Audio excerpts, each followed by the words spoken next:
जितने लोगों की मौत हॉस्पिटल न जाने के कारण से हुई, ऑक्सीजन न मिलने के कारण से हुई है, उससे ज्यादा लोगों की मौत ऑक्सीजन के बावजूद हुई है, दवा एलोपैथी की दवा मिलने के बावजूद हुई है। लाखों लोगों की मौत का कारण एलोपैथी है। हाल ही में एक वीडियो जारी हुआ जिसमें बाबा रामदेव डॉक्टरों का उपहास उड़ाते हुए दिखाई दिए। उन्होंने कहा, तीसरा बोला मुझे बनना है डॉक्टर, टर टर टर टर टर बनना है डॉक्टर। 1000 डॉक्टर तो अभी कोरोना की डबल वैक्सीन लगाने के बाद मर गए। एलोपैथ को मूर्खतापूर्ण विज्ञान कहकर खेद जताने वाले बाबा रामदेव का यह वीडियो सामने आया है। अब आप खुद सोच कर देखिए, जो डॉक्टर मरीजों की सेवा करते करते खुद कोरोना संक्रमित होकर भी डटे रहे अपनी ड्यूटी निभाते हुए और उसके बाद खत्म हो गए, उन्हें इस तरीके से मजाक बनाना उन लोगों का, उन कोरोना वॉरियर्स का कहां तक सही है? क्या आप रामदेव बाबा जी के इस वक्तव्य के साथ हैं या उनके खिलाफ? या आगे कमेंट सेक्शन में बताइए। पहले पूरा वीडियो देख लीजिए।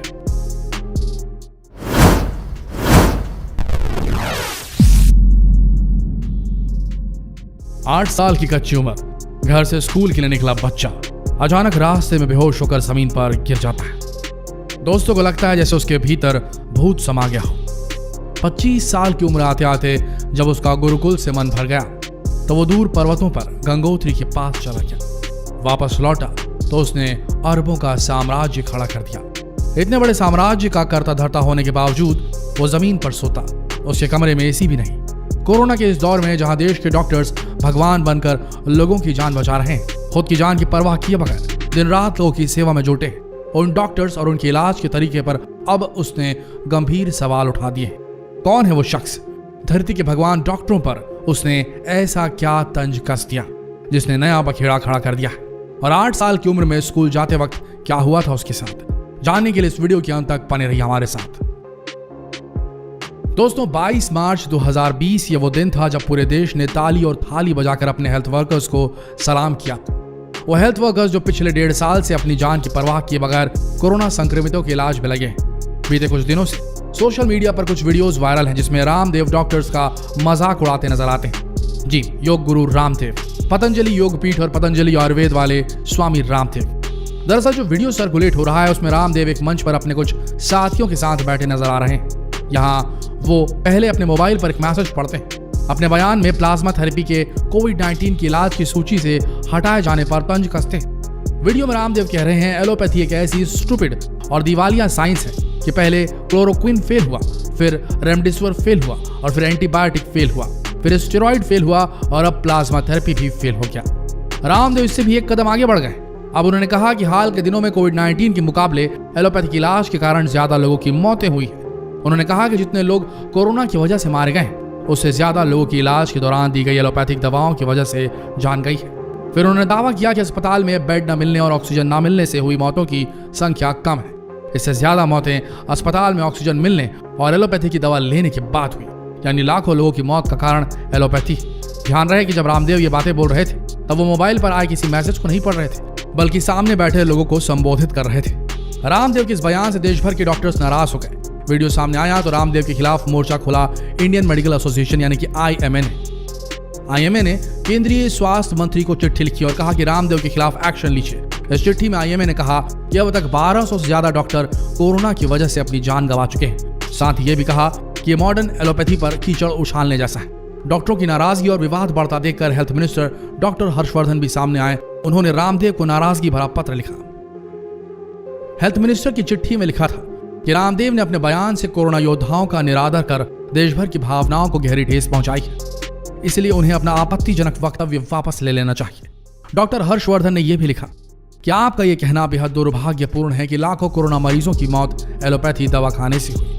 आज अगर देश में कोरोना से मृत्यु दर सिर्फ 1.13% और रिकवरी रेट 88% से अधिक है तो इसके पीछे एलोपैथी और उसके डॉक्टरों का अहम योगदान है। डॉक्टर हर्षवर्धन ने लिखा, मैं समझता हूं कि आपको किसी मुद्दे पर कोई भी बयान समयकाल और परिस्थिति देखकर देना चाहिए। ऐसे समय में इलाज के मौजूदा तरीकों को तमाशा बताना न सिर्फ एलोपैथी बल्कि उनके डॉक्टरों की क्षमता, योग्यता और उनके इरादों पर भी सवाल खड़े करता है, जो कि अनुचित है। डॉक्टर हर्षवर्धन के मुताबिक योग गुरु रामदेव का यह बयान डॉक्टरों का मनोबल तोड़ने और कोरोना महामारी के खिलाफ लड़ाई को कमजोर करने वाला साबित हो सकता है।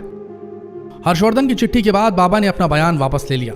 उन्होंने अपने बयान पर खेद जताते हुए ये कहा कि वो मॉडर्न मेडिकल साइंस और एलोपैथी के विरोधी नहीं। अपने ओपन लेटर में योग गुरु ने लिखा, एलोपैथी के डॉक्टर्स ने कोरोना काल में अपनी जान दांव पर लगाकर करोड़ों लोगों की जान बचाई है। हम उसका सम्मान करते हैं। हमने भी आयुर्वेद और योग से करोड़ों लोगों की जान बचाई, इसका भी सम्मान होना चाहिए। इस बयान से तो ये समझ आ रहा है कि यह विवाद अभी शांत होने वाला नहीं, क्योंकि चिंगारी कहीं न कहीं अब भी बराबर सुलग रही है। देखना है कि ये चिंगारी शोला बनकर कब भड़कती है। दोस्तों, ये तो थी रामदेव से जुड़े हालिया विवाद की मोटी मोटी बातें। अब आप सोच रहे होंगे कि जिस बच्चे और जिस नौजवान का जिक्र हमने वीडियो की शुरुआत में किया था, उसका रामदेव और उनसे जुड़े विवाद से क्या लेना देना है? लेना देना है दोस्तों, उस 8 साल के बच्चे का भी, उस 25 साल के नौजवान का भी और अरबों के साम्राज्य के उस संरक्षक का भी इस विवाद से लेना देना है। तो कहानी कुछ यूं थी कि 8 साल का वो बच्चा स्कूल जाते वक्त अचानक बेहोश होकर जमीन पर गिर गया। पता चला कि उसे पैरालिसिस का अटैक हुआ है, यानी आसान भाषा में कहें तो लकवा मार गया है। उस बच्चे के बदन का पूरा बायां हिस्सा यानी कि आधा शरीर खराब हो चुका था। वक्त गुजरा, जब वो बड़ा हुआ तो उसने हिमालय की शरण ले ली। आज वो भारत के चुनिंदा अमीर लोगों में से एक है। 10,000 करोड़ से भी अधिक के साम्राज्य का संरक्षक है। ये बातें जैसे कोई बॉलीवुड फिल्म की स्टोरी लग रही है, मानो राइटर ने कहानी में कई उतार चढ़ाव एक साथ ही डाल दिए। अब एक बार फिर से वो शख्स सुर्खियों में, उसने बोल ही कुछ ऐसा दिया है जिससे कई लोगों की भावनाएं आहत हो गई हैं। चौतरफा विरोध शुरू हो गया है, सख्त कार्रवाई की मांगे उठने लगी है। सरकार भी जैसे सकपका गई है और आनन फानन में डैमेज कंट्रोल की कवायद शुरू कर दी गई है ताकि विवाद को थामा जा सके।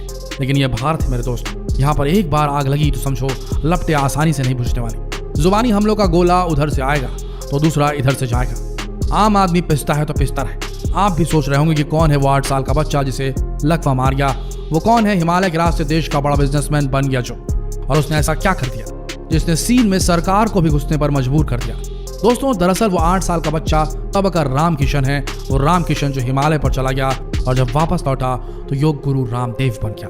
वही रामदेव जिसे दुनिया स्वामी रामदेव के नाम से जानती है, जिन्होंने FMCG प्रोजेक्ट बनाने वाली कंपनी पतंजलि को खड़ा किया। वो पतंजलि जिसने इस फील्ड के हिंदुस्तान लीवर, डाबर और नेशनल जैसे दिग्गज और एक्सपीरियंस प्लेयर्स को भी आर्थिक मोर्चे पर जबरदस्त नुकसान पहुंचा दिया। लेकिन ये सब कुछ आसान नहीं था, बेहद मुश्किल था। राम किशन ने ना सिर्फ विकलांगता से अपनी लड़ाई लड़ी, पैरालिसिस के बाद अपना जीवन जिया, बल्कि अपने आप को एक अच्छा बिजनेसमैन भी साबित कर दिया। जिस किस्म का प्रचार रामदेव बाबा जी ने किया, जिस किस्म की ब्रांडिंग आयुर्वेद और योग की बाबा रामदेव ने की, वैसा आज तक कोई नहीं कर पाया। नतीजा ये कि उनके सस्ते टूथपेस्ट और सस्ते दवाइयाँ आज के डेट में फेमस हो चुकी हैं। वो फायदा कितना पहुंचाती हैं ये सोचने वाली बात है, लेकिन हाँ, उनकी हर दवाई आज की डेट में बहुत पॉपुलर हो चुकी है और बहुत बड़ा कारोबार चला रहे हैं। हाल ही में उन्होंने कोरोनिल निकाली थी और उसके पीछे बहुत विवाद हुआ, जिसमें शुरू में ये कहा गया कि इसे WHO ने प्रमाणित कर दिया है। बाद में अपने वक्तव्य को वापस लिया गया और फिर बताया कि एक नेशनल संस्था ने उसे पूरी तरीके से मान्य माना है। लेकिन कोरोनिल पूरी तरीके से कोरोना का इलाज नहीं है, यह बात एकदम सत्य है, ये सारी दुनिया जानती है। तो दोस्तों, इस तरीके से जो पूरी तरीके से मीडिया को मैनिपुलेट करके जो ब्रांडिंग की गई रामदेव बाबा जी के द्वारा अपने इस पूरे प्रोसेस को प्रोपगेट करने के लिए आम जनता के बीच, गरीब लोगों के बीच, वो बेहद ज़्यादा अजीबोगरीब था।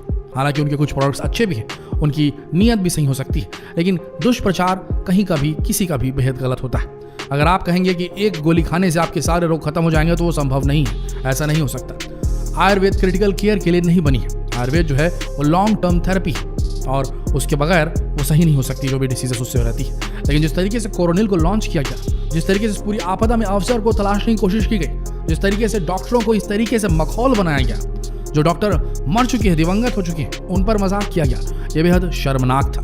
आपका इस पर क्या कहना है ये जरूर बताइएगा, और ये भी बताइएगा क्या रामदेव जी महाराज को ऐसे वक्तव्य देना शोभा देता है या नहीं। कमेंट सेक्शन खुले हुए हैं, आप सब अपनी प्रतिक्रिया जरूर दें। मिलते हैं अगले वीडियो में, तब तक के लिए आप सबका इस वीडियो के अंत तक बने रहने के लिए धन्यवाद।